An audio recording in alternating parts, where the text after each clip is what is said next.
Shalom Pak Bambang, saya mau izin bertanya. Benarkah Trinitas tidak ada dalam Alkitab? Mohon pencerahannya. Kalau tidak ada Tritunggal itu jelas itu masa sebelum Kristen kok. Tetapi kan agama apapun juga itu kan merefleksikan dari kitab suci. Kan ada kemudian ada teologi. Bukankah ilmu kalam itu kan muncul setelah zamannya Quran? Orang mengatakan di Alkitab tidak ada Trinitas. Orang itu sendiri ikut-ikut di Alkitab tidak ada Trinitas. Lah apa di Quran ada istilah ilmu kalam, usuluddin kan ya tidak ada. Ilmu kalam itu berkisah tentang apa? Tentang status kalamullah itu ghairul makhluk atau makhluk. Ini kan mirip dengan pergumulan gereja. Logos ilahi, logos tutiu, logos Allah itu Allah atau bukan. Terus gereja mengajarkan dilahirkan tidak diciptakan, al-maulud itu ghairul makhluk, kan mirip saja. Nah kalau ditanya apa di Alkitab ada Tritunggal, istilah Tritunggal tidak ada, tapi intinya kan semuanya ada. Gitu loh kira-kira. Lah Qumran itu jelas muncul sebelum zaman Kristen. Tentu kalau dipahami menurut versi Kristen ya pasti tidak ada. Sama kalau kita membaca Taurat. Itu dipahami menurut ilmu kalam Islam ya juga nggak ada, sama-sama tidak adanya. Tapi tentang konteks apa istilah anak Allah itu yang sering kali disalahpahami orang toh. Seolah-olah anak Allah itu Tuhan beranak. Mana ada orang primitif yang mengatakan Tuhan beranak? Seperti bahasa sehari-hari kita itu tidak ada. Setiap agama itu kan punya istilah-istilah sifatnya metaforik. Mungkin bisa dibandingkan kalau saudara kita Muslim mengatakan ayat-ayat mutasyabihat. Misalnya orang mengatakan yadullah fauqa aidihim, tangan Allah di atas tangan mereka. Apa ya Gusti Allah itu punya tangan klawer-klawer seperti Petruk aja enggak. Itu kan ungkapan kan.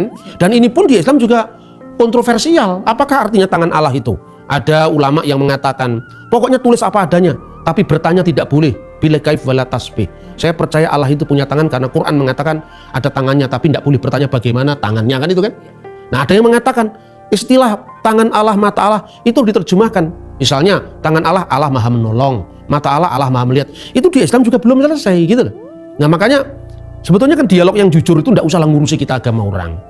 Ya apalagi memakai Dead Sea Scroll itu kan melibatkan ya arkeologi, sejarah, bahasa kitab suci, dogma atau teologi dan macam-macam. Tapi ada enggak teks yang mengatakan bahwa ada istilah anak Allah di sana? Loh ada.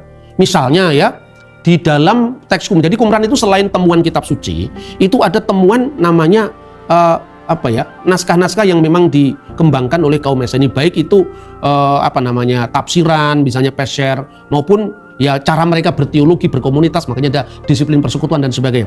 Di dalam naskah yang ditemukan di gua keempat, kan ada 11 gua, sekarang 12 gua.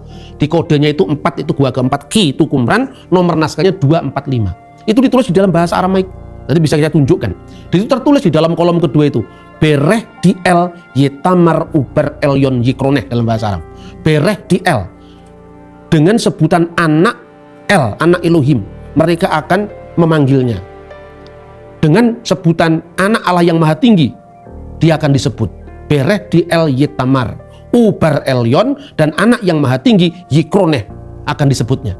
Dan itu menjadi semacam tafsiran kitab Daniel yang menunjukkan bahwa istilah anak Allah itu bukan hal yang asing bagi naskah Qumran. Makanya kita harus membedakan ya antara naskah-naskah Laut Mati itu dengan Yahudi modern.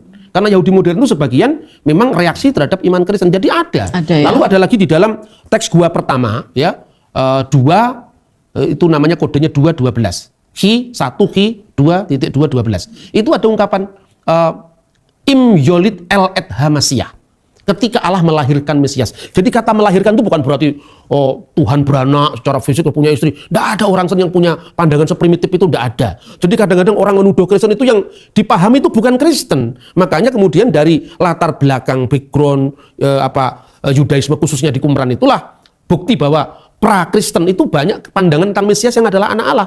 Maka kemudian dicatat di situ, dikembangkan refleksi gereja, dan gereja pada konsili Nikia mengatakan, dan aku percaya akan satu Tuhan yaitu Yesus Kristus anak Allah yang tunggal, yang lahir dari Bapa sebelum segala abad. Kata lahir dari Bapa itu mirip dengan kata im yolid el et hamasiyah, ketika Allah melahirkan Mesiasnya. Nah pembahasan semacam ini yang pertama saya akan timbulkan bahwa tidak benar kalau orang mengatakan Qumran itu merupakan ancaman bagi iman Kristen, itu tidak benar itu. Itu hanya orang-orang awam yang menuduh seperti itu. Yang kedua, kemudian paham tentang Mesias sebagai anak Allah itu berakar kuat pada pengharapan mesianik Yahudi, secara khusus adalah Qumran. Itu Yahudi sebelum runtuhnya Bait Allah, secara khusus adalah Qumran. Nah semoga apa yang dipertanyakan ini bisa menjawab, tapi paling tidak kenapa pembaca pendengarnya Pijar TV Baba Nur itu isinya kok marah-marah sekali. Mungkin kaget ya.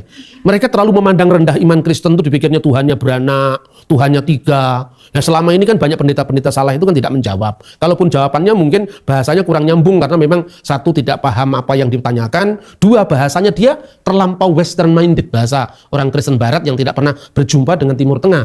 Nah mungkin dengan kehadiran Baba Nur ini orang bisa diajak untuk melihat Kristen dari perspektif Timur. Iya. Bukan sekedar secara teologis tapi secara arkeologis, secara sejarah. Saya berharap pada para pendengar saya pahami dulu sebelum Anda berkomentar. Karena kalau misalnya komentarmu itu dibaca anak cucu malu kalau terlalu tidak bermutu. Iya. Terima kasih. Terima kasih.